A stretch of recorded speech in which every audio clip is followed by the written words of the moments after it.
Bienvenidos a Cryptoniacs Educación Cripto, episodio 4.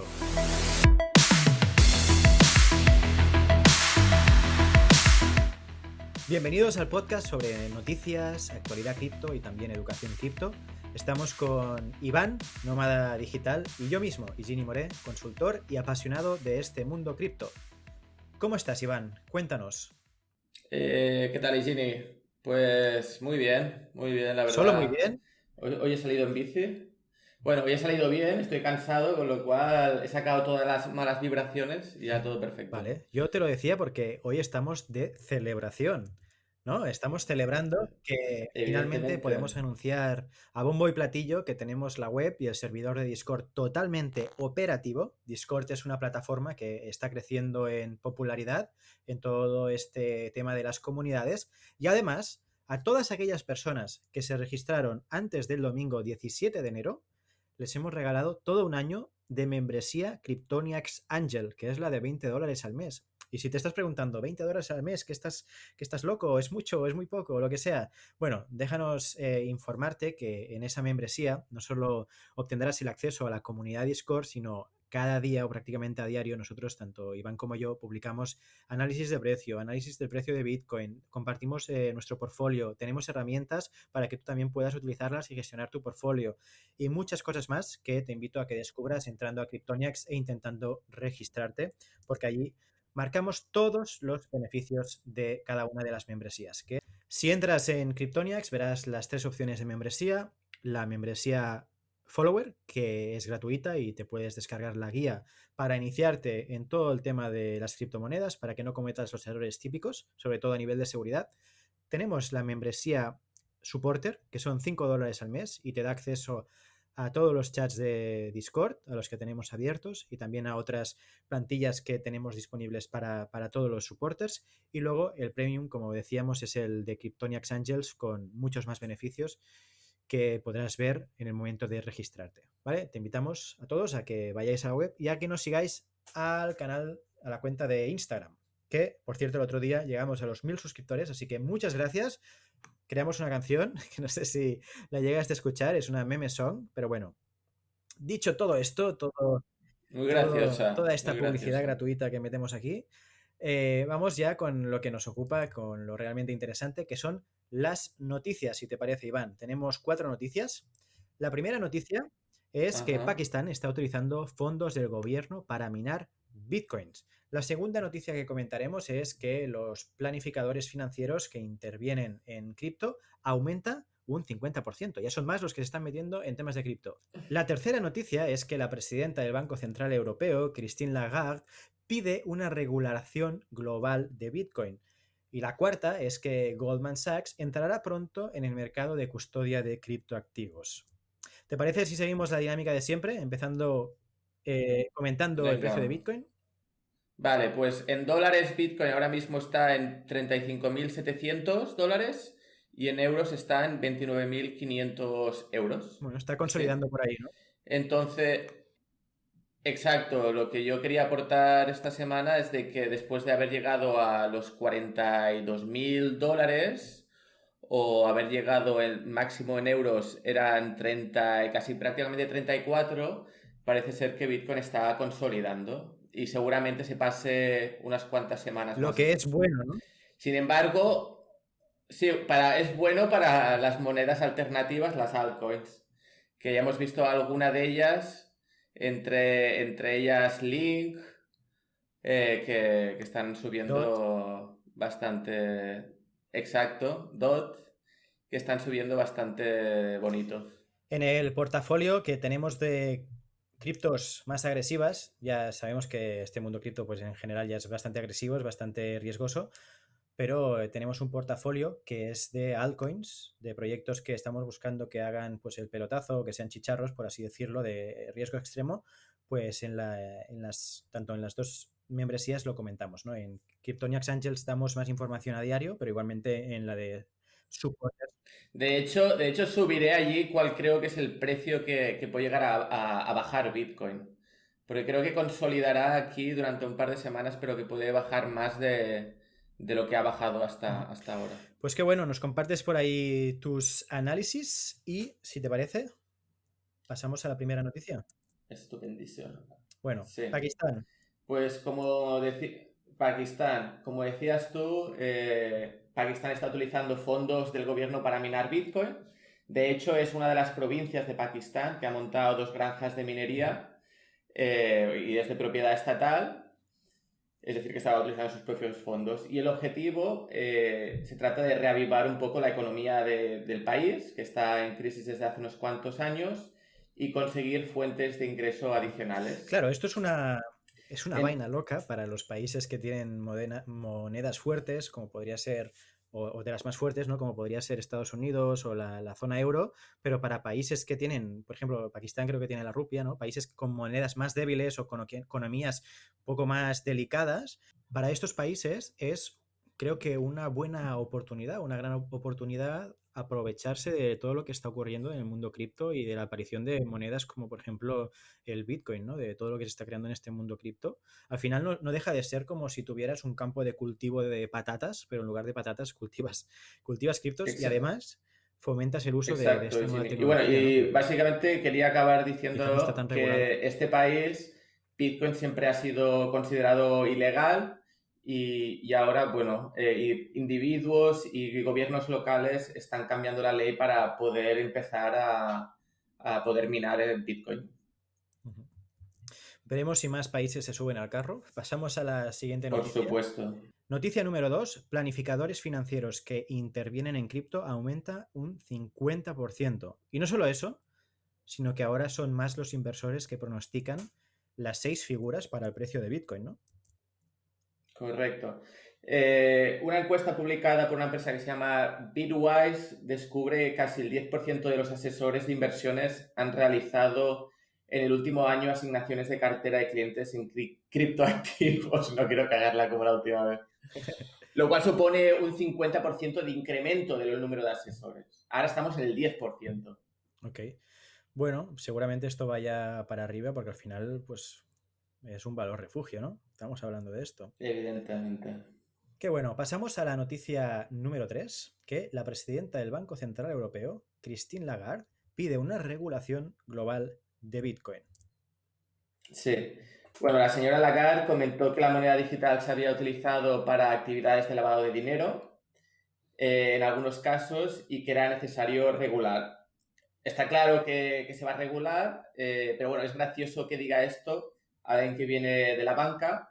Creo que haber escuchado en Twitter, hará un par de meses, de que la cantidad de dinero que se había multado a los bancos por blanquear dinero estaba más o menos sobre los 400 billones de dólares, que por entonces era la capitalización de Bitcoin. Sí, ¿no? Es un poco que cree el ladrón que todos son de su condición. Exacto. Y bueno, ahora que Bitcoin ya ha dejado de ser un mercado nicho y de hecho ya se han implementado de forma global algunos de KYC, ¿no? El conoce tus clientes y el AML, ¿no? El Anti-Money Laundry, las políticas de antilavado de dinero. Evidentemente habrán más regulaciones, pero esperemos que no regulen el mercado de las criptomonedas como lo hicieron cuando se inventó el coche. No sé si te acuerdas, Isini, que en todos los coches tenía que haber 3 personas, No que había era nacido. un conductor, un mecánico y una persona que iba delante del coche con una bandera diciendo que un coche se acercaba. Sí, ¿no? Igual que los memes esos de me gusta, no me gusta Bitcoin, pero me gusta la tecnología blockchain. Y es un coche, ¿no? Que solo va la carroza allí, que iba Exacto, tirando de él unos caballos. tal cual. Bueno, no sé, al final es como las armas, ¿no? ¿Deberían estar prohibidas o no? O en los coches se utilizan para atropellar personas o causan muchos accidentes. O los delincuentes también los utilizan para escapar de atracos de bancos o de cualquier historia, ¿no? Es el uso que se Ujú. le da y veremos cómo va, ¿no? Pero si nos ponemos a encontrar cosas buenas y cosas malas, eso por supuesto que al final tenemos una gran lista en ambos bandos. Así que veremos cómo evoluciona todo esto.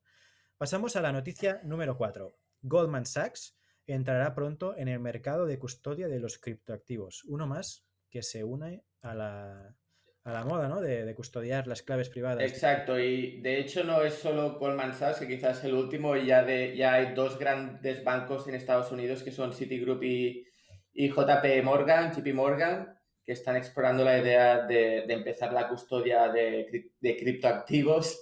Es que me ha hecho gracia de antes. El Ya, cric. ya no vayas más en bici, no vayas más en bici antes de grabar el podcast porque te chupa toda la energía, ¿eh? Bueno, lo importante de la noticia es que esto está sucediendo en un ambiente donde hay startups como la última en Estados Unidos es la primera, que se llama Anchorage. Anchorage, Ujú. sí, que están recibiendo la aprobación para actuar como bancos digitales. Y es curioso, ¿no? Porque el sector bancario tradicional está siendo destronado por muchos lados por la nueva tecnología y startups. Primero fueron los neobancos, ¿no? Con toda esta bancos digitales y ahora con los bancos digitales para la custodia de criptoactivos. Es un poco lo que nosotros comentamos cuando hacemos algún taller de innovación. Siempre decimos, al final, una startup contra una gran empresa, ya no un banco, tiene poco que hacer. Pero el problema es que las pequeñas startups que se anichan en un caso de uso muy concreto, de tú a tú en ese nicho en concreto, son mucho mejores que la gran empresa.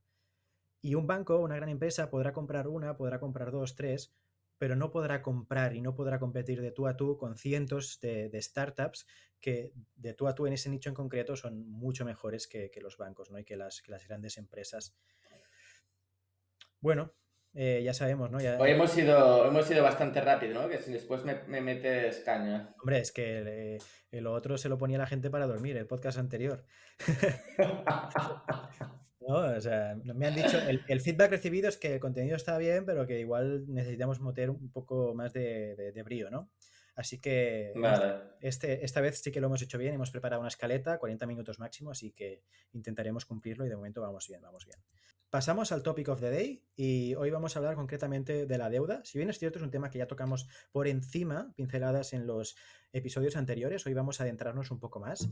Y como sé, Iván, que Exacto. te gusta enrollarte, te doy la palabra y tranquilo que vamos con tiempo. Bueno, yo lo que quiero, Isini, es de que si surge alguna duda, que me pares y lo comentemos, porque al final lo importante es que quede claro. No simplemente hablar por hablar, sino que quede claro. ¿Sí? Sí, sí, totalmente. Y que nada, cualquier duda que pueda surgir después de este programa, pues que estamos allí en las respuestas de YouTube y también en el Discord, ¿no? Que también podemos comentar un poco la jugada. Así que pa'lante. Perfecto. Dale, don, dale. Bueno, pues hoy sí vamos a hablar de la deuda. Hay varios tipos de deuda, ya veremos, no me quiero avanzar, pero básicamente hay una persona que se dedica a las inversiones, no sé si todo el mundo lo conoce, se llama Ray Dalio. De hecho, podremos poner en notas un vídeo en YouTube en el cual explica muy bien cómo funciona la economía, no solo la economía, sino cómo funciona la deuda. Ujú. ¿De acuerdo? Entonces podemos poner el link. Perfecto, lo ¿Sí? pondremos ahí, sí, sí. Entonces, la pregunta que, bueno, ya lo comentamos la semana pasada es cómo hemos llegado a la situación actual, por qué tenemos tanta deuda a nivel privado, a nivel estatal, a nivel de households, de familias, ¿sí?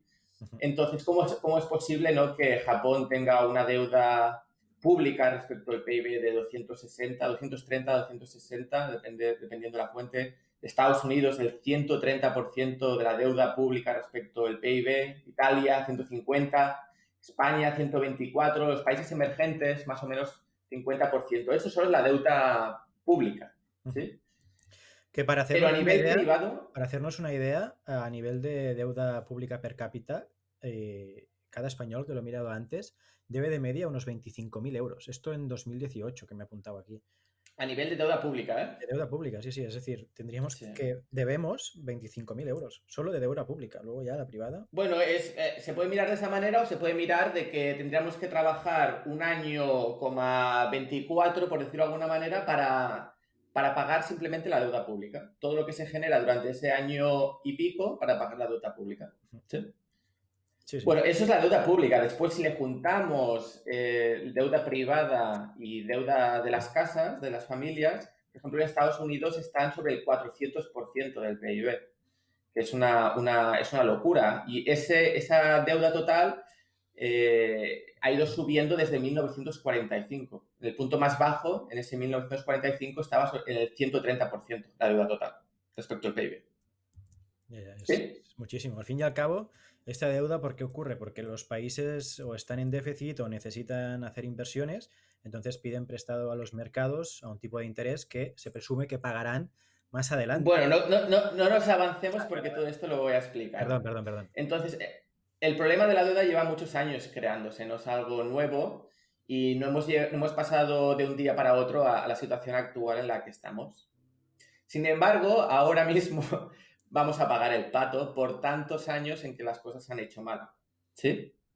La patata caliente va Por hecho. tantos años, sí, la patata ha ido pasando de mano en mano y ahora nos ha tocado a nosotros, a nuestra generación, hacerla más chiquitita. ¿Sí? Entonces vamos a explicar cómo hemos llegado a esta situación y esto nos ayudará también a tomar mejores decisiones a la hora de invertir nuestro capital.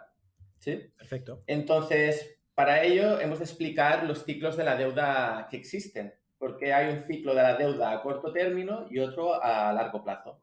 ¿De acuerdo? Vamos a primero hablar de la deuda a corto plazo. ¿Vale? El ciclo de la deuda a corto plazo es un ciclo que la mayoría de la gente está acostumbrado porque han vivido varias veces durante su vida. Y son ciclos que duran entre 5 y 10 años. De hecho, en el gráfico que podréis ver, que veis en la pantalla, veremos que con los tipos de interés, cómo podemos ver esos distintos ciclos o crisis que han existido en los últimos 50, 60 años. ¿Sí? Para los que nos están Entonces, escuchando de podcast, ¿cómo lo describirías este gráfico? vale, pues lo describiría, básicamente lo podemos ver por el histórico de los tipos de interés. En 1980, por varias cuestiones, los tipos de interés estaban sobre el 18-20%, había un montón de inflación y entonces cada crisis que había, esos tipos de interés iban bajando. Cuando la cosa se calentaba, volvían a subir un poco, pero enseguida volvían a bajar cada vez más abajo, hasta la situación actual que estamos, que es de llegar al 0%. Todo esto lo explico, pero bueno, no tenía en cuenta a la gente de Spotify y etcétera. Claro, hay Pero que todo esto lo entender. explico. Ahora lo explicas, vale, Pues, vale. os quiero, gente de Spotify. Hombre, es que hay que pensar en ellos. Hay que pensar en todos los que nos pueden estar escuchando y facilitarles la comprensión del Exacto. mensaje. Dale, Iván. Bueno, y Gine, a ver, al comienzo de cualquier expansión económica, ¿vale? Las empresas y consumidores comienzan a recuperarse de la anterior recesión, ¿sí? Entonces empiezan a subir más deudas, empiezan a subir más riesgos. A medida que avanza esta expansión, pues incrementa el nivel de deuda y hay más sobreinversión de las empresas y más consumo de los hogares, ¿sí? Lo que hace que cada vez estén más apalancados y sean más frágiles. Lo que pasa es que la gente no es realmente consciente de ello. A medida que tienen más crédito. ¿Por qué? Bueno, porque todo el mundo se siente eufórico, el precio de los activos aumenta, con lo cual tenemos mejores avales para pedir crédito. Los bancos también dan más crédito, dan crédito a tutiplén. No sé si te acuerdas antes del 2008, oye, que te doy el 100% y te doy más para que te compres un coche. Veías a Hostia. todo el mundo con Bro, BMWs. la subprime en Estados Unidos, que casi te regalaban el Exacto, dinero, ¿no? Para mantener el exacto. flujo y que la gente comprara casas, casas, casas, y al final les explotó en la cara y a nosotros también. Bueno, la cuestión es de que todo el mundo gana más dinero porque hay más movimiento de dinero, todo el mundo está feliz y al final recordad que cuando una persona gasta, ese es el ingreso de otra persona, con lo cual si todo el mundo gasta más, todo el mundo se siente feliz con todo el dinero que está ganando, pues todo el mundo se siente muy eufórico, ¿sí? Sin embargo, y ahí es donde entra el problema, no todos son flores y violas, ¿sí? Es que siempre hay un catalizador negativo que revierte la situación, que provoca un cambio de las cosas, ¿vale? Este catalizador puede ser externo, interno. ¿Qué catalizadores podríamos considerar externos? Pues yo que sé, una pandemia como podría ser el COVID, una guerra o cualquier factor que cambie la mentalidad de la gente, de en vez de gastar a querer guardar su dinero, ahorrar su dinero por lo que pueda pasar en el futuro. ¿Sí? Esto podría ser un catalizador externo. Internos, pues básicamente los bancos centrales. A la que la cosa se calienta demasiado, pues ponen un poco de freno a la economía subiendo los tipos de interés. ¿Sí? Sí, sí. Evidentemente, en el caso de los factores internos, ¿no? Que esa subida de interés tiene efecto, porque al final vivimos una economía de crédito, los bancos son los grandes creadores de dinero, con lo cual si subimos los tipos de interés, la deuda sube y tienes que pagar más interés, con lo cual, oye, dices, ya no me interesa comprar esto o aquello, ¿sí? Porque tengo que pagar más intereses de esa deuda. Ujú. Sí, Y con eso consiguen, pues, de limitan un... que no haya una inflación loca. ¿Cómo? Perdón. Limitando el crédito que se da a empresas y a familias en general, lo que consiguen es controlar la inflación, de que no se vuelva loca. Sí, un poco capan la euforia, al fin y al cabo es eso, ¿no? O sea, ahora hemos visto que los tipos de interés están bajando cada vez más y que se estaban bajando para estimular la economía. ¿El siguiente paso cuál es? ¿Regalar el dinero? ¿Tener un sueldo mínimo para todos? Es que... Exacto, bueno, esto es lo que vamos a hablar. De momento estamos en el ciclo de deuda a corto plazo, que es el que familiarmente la gente conoce, ¿no? Las crisis del 2000, 2008, Ujú. ¿sí? Viene una crisis y bajan los tipos de interés. Entonces, esta subida de tipos de interés para frenar la economía desencadena shocks económicos, ¿no? Y durante un tiempo crea una recesión, hay empresas que no pueden hacer frente a sus pagos y tienen que quebrar. Entonces, ¿qué pasa? Los bancos centrales, pues generalmente responden bajando otra vez los tipos de interés. Más abajo de lo que ya estaban, ¿sí? Que es lo que hemos hablado antes para explicarle a nuestros oyentes de Spotify. Ujú. Y a la vez también tenemos los gobiernos que empiezan a crear estímulos fiscales, ¿no? Empiezan a construir carreteras, aeropuertos que nadie va a utilizar, pero al final es gastar dinero para que la gente trabaje y pueda gastar dinero, ¿sí? Reactivar la economía. Sí, sí. Al final, esto ahora estaba pensando que lo estabas explicando, parece algo pues que lo vemos, ¿no? De nuestro día a día y estaba, no sé, tus palabras me estaba situando en el futuro y pensando, ostras, esto alguien que nos ve aquí 50 años, si es que nos ven, ¿eh? O de aquí 100 años, todo esto parece súper manual, ¿no? Que la gente se tiene que reunir, tomar una decisión, anunciarla, ponerlo todo manualmente, ¿no? Y ahora que estamos en los inicios de todo el tema de supply chain finance, todo el tema de factoring, ¿no? Para que se pueda el working capital de las empresas, ¿no? El capital este que está bloqueado, que no se puede utilizar, que se pueda usar. Con toda la tecnología blockchain y todas las criptos que tenemos, estamos en este inicio de un trayecto que creo que será impresionante y cambiar a la humanidad. Es solo el comenzamiento, ¿no? Y todo esto se podrá ir desbloqueando con los años. Y perdona que te he cortado y seguro que me vas a decir, esto lo vamos a tratar en otro episodio. Me encanta que digas eso porque lo que voy a explicar ahora va relacionado con esto. El problema es que el desapalancamiento que se produce con esa bajada de tipos de interés rara vez reduce los niveles de deuda hasta donde comenzaron en el ciclo. Y eso es parte debido a esas respuestas tempranas de la política fiscal y monetaria. Es decir, a la mínima que empiezan a haber empresas que se van al garete, pues ya vuelven a bajar los tipos de interés para que la gente se empiece a endeudarse. Con ello producen pues de que no permitan a suficientes empresas que han hecho malas inversiones quebrar, por decirlo de alguna manera, que se muera la mala hierba para que crezca nueva y fuerte. ¿Sí? Ujú. Con lo cual, ¿qué pasa? Que como no permiten que la economía nazca desde cero otra vez, cada vez al nuevo ciclo, corto ciclo, empieza con más deuda que el anterior. ¿Sí? Por eso llegamos a producir los ciclos de deuda de larga duración, a base de no permitir que los bancos centrales no permiten de que la economía se regenere desde cero. ¿Ha El- quedado claro? o sea, para resumirlo, y para llevarlo a nivel personal, ¿no? Una persona, si no puede pagar sus deudas hoy en día, se puede acoger a la ley de segunda oportunidad, ¿no? Al menos en España, que es limpiarse y empezar desde nuevo, sin deudas, ¿no? Das todos tus activos y esa ley pues es lo que te da. Esto lo digo porque últimamente estoy viendo bastantes vídeos de Preco Jurídico, que es un canal que lo recomiendo desde aquí. Un saludo.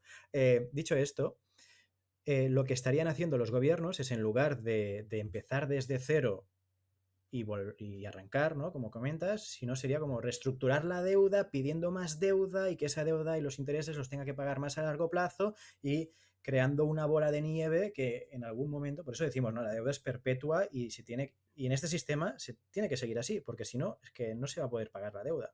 Entonces, Eh, vamos. Bueno, la cuestión es esa, ¿no? Es como no dejan los gobiernos de que suficientes empresas reduzcan sus niveles de deuda o que suficientes empresas que su inversión no ha tenido ningún sentido, pues vayan a la quiebra, a la que hay unas cuantas empresas que van en quiebra, reducen directamente los tipos de interés para que la gente pueda pedir crédito con tipos de interés más bajos y sea más fácil pedir ese crédito. ¿Sí? De hecho, en la gráfica una de la gráfica que podemos ver, que también lo voy a explicar, vemos como en cada ciclo el nivel de deuda de las empresas cada vez es más elevado. Se reduce momentáneamente, pero a la que vuelven a abrir el grifo, esa deuda empieza a aumentarse cada vez aún más. ¿Sí? Pero, por el otro lado, los tipos de interés cada vez están más bajos. ¿Y qué pasa? Que llega un punto que los tipos de interés llegan a cero, llegan al suelo, que es justamente donde llevamos desde 2008. Vale, correcto. ¿Sí? Perfecto. Y ahí es donde empieza el ciclo de deuda de largo plazo. Cuando llegamos al punto en el que los tipos de interés llegan al 0%, aquí es donde empieza la chicha, lo divertido. ¿Sí? Menos gente están familiarizados con este ciclo de deuda porque solo sucede varias veces, por ejemplo, desde el siglo pasado hasta ahora, solo ha pasado 2 veces. ¿Sí? Es algo que mucha gente o no vive o vive una vez en toda su vida. Entonces, Y nos ha tocado, ¿no? ¿qué quieres decir? Que nosotros lo vamos a vivir. Nosotros lo vamos a vivir de lleno. Nosotros estamos aquí para, para comernos palomitas, viéndolo mientras comemos palomitas. Qué bueno. Bueno, no sé si es bueno, ¿no? Pero... No, no es Bueno, bueno. bueno, es bueno, en Pero realidad sí, porque es una gran oportunidad para gente que pueda, o sea, es un traspase de poderes, ¿no? También puede provocar eso. sí, pero eso es gracias a la tecnología, pero ya es otro punto. Para otro día. Exacto. Bueno, entonces, este ciclo de deuda de larga duración está con nosotros, con la humanidad, prácticamente desde los principios. Se habla de ella desde la época de los griegos, ¿vale? El cual durante los distintos ciclos se va acumulando tanta deuda que al final siempre acaban haciendo lo mismo y hablaremos de ello. Pero quería explicar la penúltima vez que llegamos a este pico del ciclo de la deuda de larga duración y en el que estamos actualmente, ¿de acuerdo? Entonces, la penúltima vez que alcanzamos su punto máximo, fue en 2 etapas, y fueron las décadas del 1930 y la década del 1940. Todo el mundo le suena lo del famoso crack del 29. Pues estamos hablando de esas épocas. ¿Sí? Por entonces llegamos a 250% del PIB a nivel de deuda total. ¿Sí? Y como anécdota, sí, bastantes similitudes con la época que vivimos actualmente, también hubo una pandemia. Sí, que sucedió durante los años 18 y 20, 1918 y 20, fue la fiebre española. ¿No? Y a diferencia de la actual pandemia del coronavirus, que no sé cuánta gente ha matado, pero no creo que más que 2 o 3 millones, o al menos esos son los números, en 2 años la fiebre española mató a más de 50 millones a nivel mundial. Voy a buscar el número, a ver, tengo curiosidad. No, la cantidad son 50 millones. Pero, dice la del coronavirus. Sí, la del COVID. Ya. De hecho, en TradingView había una gráfica que lo ponía. Y ayer lo estaba buscando. Bueno, vayamos al grano. Actualmente volvemos a estar en 2 ese millones. pico de la... 2 millones de personas muertas, sí. 2 millones bueno, pondría un año, ¿no? Ya, porque el COVID empezó en 2019. Bueno, pues la fiebre española 50 millones. para que veamos un poco las medidas que estamos tomando actualmente. No sé cuáles son las que se tomaron en esa época, pero seguro que no son tan tajantes como las de hoy en día. La cuestión es que hoy en día volvemos a sufrir el pico del ciclo de la deuda de larga duración. ¿Por qué? Bueno, porque tenemos una deuda estratosférica, como hemos dicho antes, en países como Estados Unidos tiene una deuda total de 400% respecto al PIB, y aparte, bueno, los tipos de interés están a 0% desde hace más de 10 años. Entonces, también sucedió en dos picos, el primero que sucedió entre 2008 y 2014, y ahora, 2020, llegamos al segundo pico. ¿De acuerdo? Esto es respecto al PIB.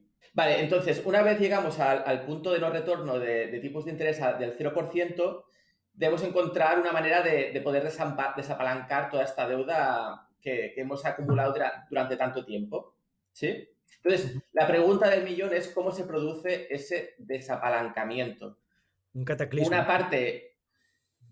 parte es lo que estamos acostumbrados, ¿no? Que es varios negocios se van al garete y no pueden hacer frente a sus pagos y entonces, bueno, quiebran. Recordar que al final la deuda de esta gente es el activo de otros, ¿no? Que en este caso son los bancos, que a la vez esta gente tiene los depósitos de los clientes, con lo cual hay que vigilar. Y bueno, y la otra manera, la manera realmente como se desapalanca esta deuda a largo término, porque si lo he dicho, lo vuelvo a reiterar, nos desapalancamos de una forma completamente distinta a lo que estamos acostumbrados, ¿vale? Básicamente lo que hacen es que los bancos centrales empiezan a crear liquidez, primero, por un lado, en el sistema bancario. A la gente no sé si les suena el tema de quantity easing, que era básicamente proporcionar un montón de liquidez al sistema bancario, ¿sí? Pero la forma actual que están utilizando los bancos centrales es la de devaluar la moneda mediante la monetización de la deuda. Entonces, la pregunta es, ¿qué significa la monetización de la deuda? Para contestar esa pregunta hay que entender un poco cómo funciona el dinero. Normalmente, cuando se hacen proyectos gubernamentales, este dinero sale de los impuestos, que es lo que justamente tú estabas diciendo al principio, Ginny. Lo que pasa es que si no hay dinero, entonces se emite deuda pública que normalmente pues, otros países o entidades privadas compran. ¿Sí? Hasta ahí claro, ¿verdad, Jenny? Sí. ¿Qué pasa cuando no hay suficientes compradores de esta deuda? Pues entonces es el Banco Central del país el que empieza a comprar esa deuda. ¿Y con qué dinero? Pues con dinero que se inventa. Dinero que imprime y ya no es imprimir porque lo crea digitalmente. Dinero del monopolio. Dinero del monopolio, totalmente. De la misma manera, el dinero que se está dando a la gente, por ejemplo en Estados Unidos, este dinero es dinero impreso o dinero creado digitalmente por los bancos centrales. Entonces, si miramos la gráfica del nivel de deuda sobre la masa monetaria en existencia, veremos que la deuda está bajando. ¿Te acuerdas, Gini, que en el capítulo anterior hablamos de la masa monetaria? Sí, de los agregados masa monetaria y del M2. Exacto, del M2, exacto. Que ya lo explicamos en el anterior podcast. Pues el pico, si miramos la deuda total respecto a la masa monetaria, el pico fue en 2008. Ya ha estado bajando hasta ahora. Y básicamente es porque se está creando más dinero de la nada. Okay. Entonces, hay mucha gente que se queja de esta impresión de dinero, pero realmente las cosas no es que se estén haciendo mal ahora, sino las cosas se hicieron mal durante esos 40, 50 años en los que se permitió que la deuda subiera a niveles tan elevados. Y con el sobreuso pues, de las políticas monetarias y también de las pobres políticas fiscales que llevaron a la construcción de la deuda en primer lugar. Es decir, de los políticos y de los bancos centrales. Es un poco que ellos mismos se autocondonan la deuda, ¿no? Al final, es como... Bueno, ellos durante 4 o 8 años crean proyectos para dar trabajo a la gente y que la gente esté feliz, pero lo que están haciendo es endeudar el país cada vez más. Y de hecho, si en esta fase en la que hay tanta deuda si no hicieran eso de devaluar la moneda creando nuevo dinero, los países quebrarían. Por eso hay que vigilar mucho con esos países que no tienen su propio banco central. En Europa tenemos unos cuantos. O aquellos países, sobre todo emergentes, que tienen la gran parte de la deuda en una moneda que no es la suya y en cambio la tienen denominada en dólares. Al final, yo como lo veo, y resumiendo un poco lo que comentabas, zona euro, bueno, la política monetaria que puede adoptar el Banco Central Europeo no beneficia a todos los países por igual, porque no somos todos los países, no estamos todos los países en las mismas condiciones, con lo que estamos intentando vestir con el mismo traje a personas, ¿no? O a países que tienen un contexto económico totalmente diferente. Bueno, lo de Europa yo creo que es un tema para otro día, Sí. pero al final es países con la misma moneda y con un sistema de deuda gubernamental o pública aparte. O sea, no está unificada, sino cada país tiene su deuda, pero todos están bajo la misma moneda. Ujú. Bajo la misma moneda y mismo políticas monetarias. Al final Europa es un proyecto a medio hacer, lo cual lo pone en una situación un poco delicada. Básicamente, para acabar con el ciclo de deuda de larga duración, simplemente mencionar, sea casualidad o no, es también los momentos donde hay máximos niveles de concentración de la riqueza y la brecha es mayor. Es decir, que los ricos son súper ricos y la clase media desaparece y hay un mayor porcentaje de gente pobre. ¿Sí? Ujú. El 1% de la gente tiene el 90% de la riqueza. Entonces, que quede claro, en un momento actual, así es como se paga la deuda, devaluando la moneda. ¿Y esto cómo afecta a la gente? Bueno, devaluar la moneda no solo devalúa la deuda, como hemos dicho, también devalúa a la gente que ahorra dinero. Es decir, que si tú tienes 30.000 euros en la cuenta, imagínate tú que hay un pastel y el pastel es toda la masa monetaria que existe en ese país y tú tienes una porción, tienes un porcentaje de ese pastel, que son, por ejemplo, ambos 30.000 euros. Si el gobierno decide devaluar la moneda, significa que hace el pastel más grande. Y entonces, como el pastel es más grande y tú sigues teniendo la misma porción, pero el pastel es más grande, tu porcentaje es menor. Con lo cual, eres más pobre. Te empobreces, ¿no? Entonces, te empobreces. Pues es lo mismo. Tú, si tienes 30.000 euros en la cuenta, ¿vale? O tienes deuda soberana, tú verás a nivel nominal esos 30.000 euros. Lo que pasa que como el pastel se ha hecho más grande, esos 30.000 euros van a comprar menos. Si sobre todo quieres comprar cosas escasas, que son lo que compran la gente con dinero. Porque la gente con dinero no solamente tiene un trabajo, la gente con dinero invierte en cosas, en activos que les dan más dinero. Pues todas esas cosas que dan más dinero son muchísimo más caras hoy en día que lo que eran hace 2 años, por básicamente esa devaluación de la moneda. ¿Ha Ujú. quedado claro? Clarísimo. Entonces, ¿qué pasa? Que este año, y eso ya lo habíamos mencionado, pero para acabar, el incremento de la masa monetaria ha sido del 25%, porque hemos vivido una situación excepcional, que es el COVID. Pero de todas maneras, como estamos arriba de todo todavía de la deuda a largo término, se espera que en los próximos años siga habiendo incrementos de esa masa monetaria en torno al 15%. ¿Sí? Claro, o sea, la Y gente yo que creo tenga sus ahorros en una cuenta bancaria sin rendir se está empobreciendo. se está empobreciendo a marchas forzadas. Y yo creo que los bancos centrales van a seguir inflando la moneda hasta que lleguemos a unos niveles de deuda respecto al PIB que sean aceptables o hasta que se empiece a notar inflación, no solo, como ya estamos viendo, en activos que te dan más, en activos como los mercados bursátil o como Bitcoin o como el oro, sino que veamos inflación en lo que va siendo el IPC en los productos que compramos en el día a día. Ujú. Entonces, es muy importante, hemos explicado todos los procesos de deuda de corta y larga duración para que la gente entienda qué es lo que está pasando.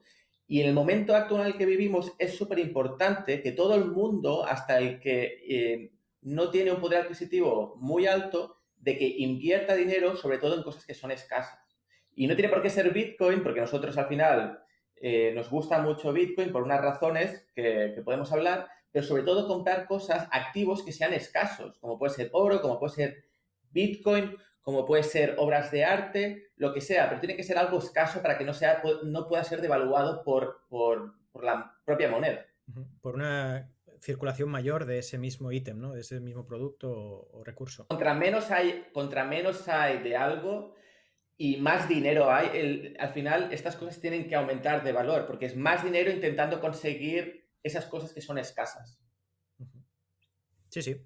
Y hasta aquí es todo lo que tenía que explicar. Espero que estés contento conmigo hoy porque no me he ido por las ramas. Creo que nos hemos pasado un poquito del objetivo, pero no será tan largo como la última vez. Y creo que, bueno, poco a poco ya vamos a ir cogiendo más rodaje y cada capítulo, pues seguro que va a salir mejor. Entonces, nada, simplemente aprovechar para comentarte, oyente que nos estás escuchando, que tenemos una cuenta en Instagram que se llama Kryptoniacs, que es con Y, ¿de acuerdo? Allí nos puedes seguir, vamos publicando cositas. Iván es el que la lleva, o sea, si, si tenéis alguna queja de lo que hay allí, id directamente Lo ahí. dices por el último post, ¿no? Sí, sí, me ha parecido un poco machista, pero bueno. Bueno, el próximo será respecto a los hombres, es decir, Vale, vale. para todas esas mujeres que son inversoras, pues haremos un post al revés. Bueno, también hay hombres que les gusta hombres y mujeres que les gusta mujeres. Aquí te estás metiendo en un jardín sin flores. Bueno, nada, aprovechar para que nos sigáis a la cuenta de Instagram. También podéis visitarnos en la web kryptoniacs.com. Ahí tenemos disponible una guía para ayudaros a iniciar en el mundo cripto, sobre todo para que no cometáis los errores típicos a nivel de seguridad, ¿vale? Tenéis paso a paso allí la mejor práctica que deberíais hacer. Es gratuita, solo tenéis que registraros. Y nada, aprovechar también para comentar que si queréis apoyar al proyecto, hay las 2 membresías disponibles de inversión, que son los Kryptoniacs Supporters, que son $5 al mes, y los Kryptoniacs Angels, que son $20 al mes, y allí tenéis todo el detalle de lo que incluye, ¿de acuerdo? Y nada, eso sería todo. Desearos una buena semana y nos vemos en el próximo episodio. Un saludo, hasta luego. Bye bye.